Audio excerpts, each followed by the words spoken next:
Bismillahirrahmanirrahim. Assalamualaikum warahmatullahi wabarakatuh. Jual motor laku 6 juta, kami belikan bibit koi, habis itu kami pelihara beberapa tahun gitu. Ternyata tidak sulit dipelihara. Setelah itu tahun 2010 itu mulai kami tekuni sampai sekarang itu. Jadi kalau 800 ekor dipukul rata saja itu hasilnya 1 juta per ekor, berarti kan 800 juta dalam waktu 10 bulan. Itu kita sudah tidak merogoh kantong lagi untuk memberi pakan dalam perawatan selama 10 bulan. Ya tadi 800 juta. Kita bisa maju, bisa pinter, bisa mendapatkan ilmu banyak. Itu karena sandungan-sandungan tadi. Beli pertama mati separuh, beli kedua mati semua, beli ketiga ada yang mati lagi. Jangan putus asa.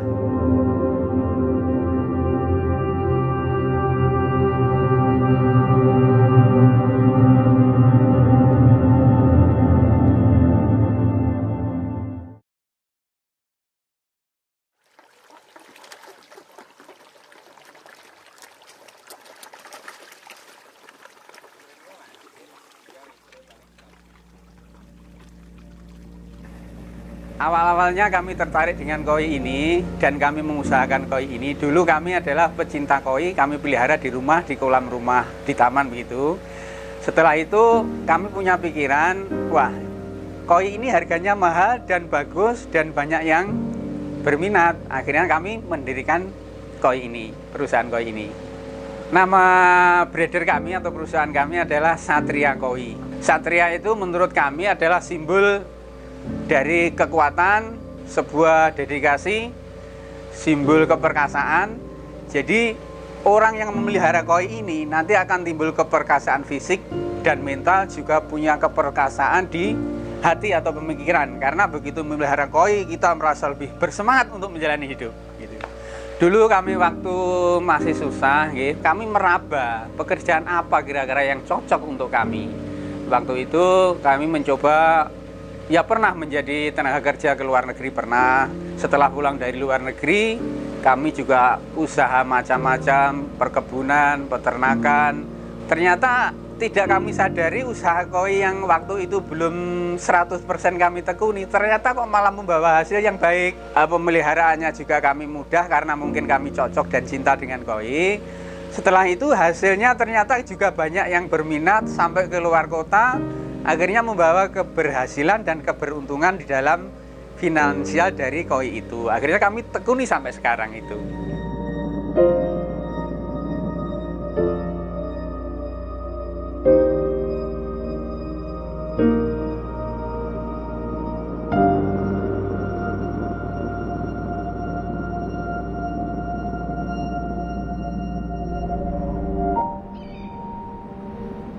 Waktu kami masih susah dulu itu ya Mas ya, itu kami membeli bibit koi itu sampai jual sepeda motor lah. Nah, sepeda motor pun itu juga tidak baru. Jual motor laku 6 juta, kami belikan bibit koi, habis itu kami pelihara beberapa tahun gitu. Ternyata tidak sulit dipelihara. Setelah itu tahun 2010 itu mulai kami tekuni sampai sekarang itu. Kalau dilihat dari sudut pandang bisnis dan hasilnya, koi ini sebenarnya sangat potensi untuk memberi peluang dan hasil yang bagus, Mas. Umpamanya begini ya, kita modal 6 juta, itu mendapatkan katakanlah 3.000 ekor dari anakan koi. Dari 3.000 ekor itu kita pelihara bagus menjadi 3 tempat. Setelah itu jarak 2 bulan, itu kita sortir. Yang paling tidak bagus itu kita keluarkan untuk membeli pakan, dan pakan itu kita kasihkan koi sisanya. Itu terus berulang kira-kira setiap bulan. Nah, dalam setiap bulan kita panen, tapi panennya dari grade yang paling bawah. Nanti lama-lama akan sisa sekitaran 25%. Nah, 25% ini hasilnya sudah kira-kira dari modal 6 juta sudah diputer, yang paling tidak bagus dijual, dibelikan pakan untuk ngasih makan yang bagus. Kita nyisa 25% yang bagus. Ini nanti hasilnya per ekor bisa laku 1 juta, ada yang 3 juta dalam kurun waktu sekitaran katakanlah 10 bulan gitu Mas. Jadi modal 6 juta itu kita sudah tidak mengeluarkan uang dari kantong, tapi kita sudah memanen setiap bulan itu untuk merawat dia, begitu. Jadi yang tinggal 25% tadi, katakanlah dari 3.000 kita sisakan 800 ekor umpamanya. 800 ekor itu sudah bisa laku, ada yang 1 juta, ada yang 2 juta, ada yang 3 juta. Jadi kalau 800 ekor dipukul rata saja, itu hasilnya 1 juta per ekor, berarti kan 800 juta dalam waktu 10 bulan. Itu kita sudah tidak merogoh kantong lagi untuk memberi pakan dalam perawatan selama 10 bulan. Ya tadi 800 juta.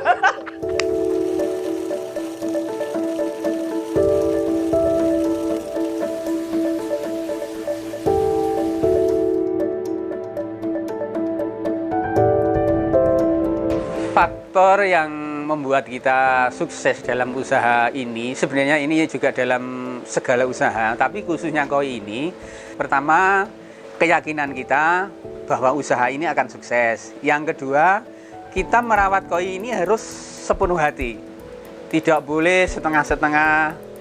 Meskipun pada waktu kita capek, kok ini perlu dikuras atau perlu dikasih obat, kita harus lakukan saat itu juga, tidak boleh besok-besok, tidak boleh. Ketiganya juga faktor insting juga ada. Oh, ini ikan ini akan menjadi baik, ini akan kurang baik, kita seleksi. Nah, yang baik kita pelihara lebih intensif, yang kurang baik ya kita keluarkan dalam waktu berapa bulan lagi untuk memberikan pakan tadi.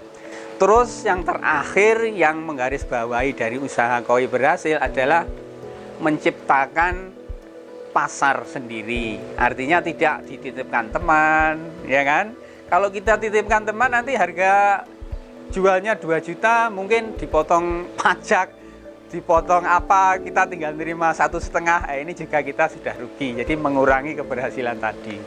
Untuk koi, untuk bisa menghasilkan koi yang bagus, itu ya banyak faktor Mas ya. Pertama, dari faktor induk dan pejantan. Kalau kita ambil indukan lokal, itu lebih bagusnya pejantannya yang impor. Terus cara pemilihannya, oh ini untuk calon induk, ini untuk calon pejantan. Nah, ini nanti akan menentukan anakan. Yang jelas, induk dan pejantan ini tidak boleh satu gen. Kalau satu gen, nanti anaknya banyakkan cacat. Siripnya meluntir, insangnya buka, atau kepalanya ada yang dekik gitu ya. Ada yang menonjol, ada yang matanya cuma satu. Nah, ini pemilihan induknya. Jadi induk kita pilih yang ukurannya jumbo dan warnanya itu tidak terlalu ramai, tidak terlalu padat, simple begitu loh istilahnya ya. Nah, dari indukan yang bagus, bongsor, bodi bagus, warna cemerlang, nanti akan timbul anakan-anakan yang bagus. Nah, setelah itu kita pelihara sesuai dengan besaran besar dan kecilnya ukuran anakan. Kalau besar dicampur dengan kecil nanti kalah makan, terjadi akan kuntet, tidak bongsor. Nah, selanjutnya untuk bagus dan tidaknya ini juga tergantung dengan kondisi di lapangan kolamnya itu seperti apa. Kolam tidak boleh terlalu rindang, di bawah pohon tidak boleh. Terlalu panas sekali juga tidak boleh. Nanti ikannya akan warnanya akan kusam atau pudar. Kedalaman air minimalnya itu 120 untuk koi. Lebih dalam lebih bagus. Lebih baik koi itu diberi aerator atau semacam putaran arus bawah biar air itu terus muter. Nah, air muter begitu akhirnya si ikan koi kan agresif terus, bergerak terus. Dengan bergerak itu pertama bodinya akan lebih bagus, simetris, tidak gundek dan bulky. Terus pola makannya karena airnya itu mengalir, dia aktif, pola nafsu makannya tinggi. Dengan nafsu makan yang tinggi inilah akhirnya akan pertumbuhannya lebih cepat. Nah, itu yang menguntungkan untuk breeder atau peternak koi. Untuk menggarisbawahi keberhasilan semua tadi, yang sangat penting adalah konsep pengobatan yang tepat. Karena koi juga ada parasit dan penyakitnya. Parasitnya adalah kutu, baik itu kutu yang nempel atau kutu jarum yang menancap. Dengan kutu jarum yang menancap ini bisa membunuh. Kalau yang menempel semacam kutu atau tumor itu tidak membunuh, cuma dia akhirnya lama-lama kekurangan gizi, mati karena kekurangan gizi diserap oleh parasit itu. Kalau kutu jarum ini, kutu jangkar, dia membunuh sampai menancap ke daging, akhirnya mati. Kita obati seketika itu. Kalau tidak, nanti ikan ini bisa habis satu kolam dan kita akan gagal panen. Kalau kami sendiri di sawah itu pakai pestisida, namanya basa. Dengan campuran sedemikian rupa kita taburkan di air. Nanti dalam waktu 1 hari, 2 hari, 3 hari, kutu yang menempel akan musnah. Yang masih di air juga akan mati. Terus kutu jarum ini khusus untuk kutu jarum. Itu obatnya, itu kita campur dengan pakan dengan perbandingan 1 botol obat, 1 kilo pakan, kita campur. Setelah itu kita kering anginkan, tidak boleh dijemur. Habis itu kita kasih pakan ke koi. Nanti dalam 1 atau 2 hari kutu jarum akan mati. Nanti kita ulangi lagi seminggu ke depan dengan pengobatan serupa. Nanti yang kutu yang baru menempel, dia langsung akan mati. Akhirnya habis semua kutu itu. Baik yang di air dengan basa tadi, yang sudah masuk ke tubuh ikan, dia akan mati karena memakan obat yang kita campurkan dengan pakan tadi.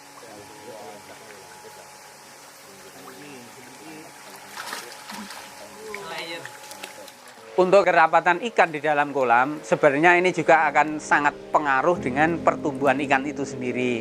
Kalau terlalu rapat dan padat, itu nanti pertumbuhannya juga akan agak berkurang dan airnya cepat kotor. Kalau terlalu longgar, isinya sedikit, kolamnya luas, kita juga rugi di tempat.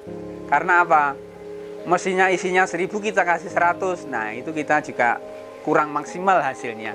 Tidak merugi sebenarnya, tapi kurang maksimal. Untuk jenis koi sendiri itu sebenarnya sangat banyak jenisnya. Karena apa? Koi itu untuk dari pusatnya Jepang sana ya, itu selalu mengadakan penelitian. Koi ini disilang ini, koi ini disilang ini, akhirnya ketemu koi-koi jenis baru. Dan itu kayaknya jenis baru ini akan terus berkembang dan tidak terbatas sampai kapan begitu. Tapi yang lebih populer di Indonesia ini adalah jenis Gosanke, Susui, Asagi, terus jenis-jenis juga yang baru-baru ini banyak sebenarnya. Tapi yang dipasarkan di Indonesia ini yang penggemarnya masih banyak itu jenis Gosanke.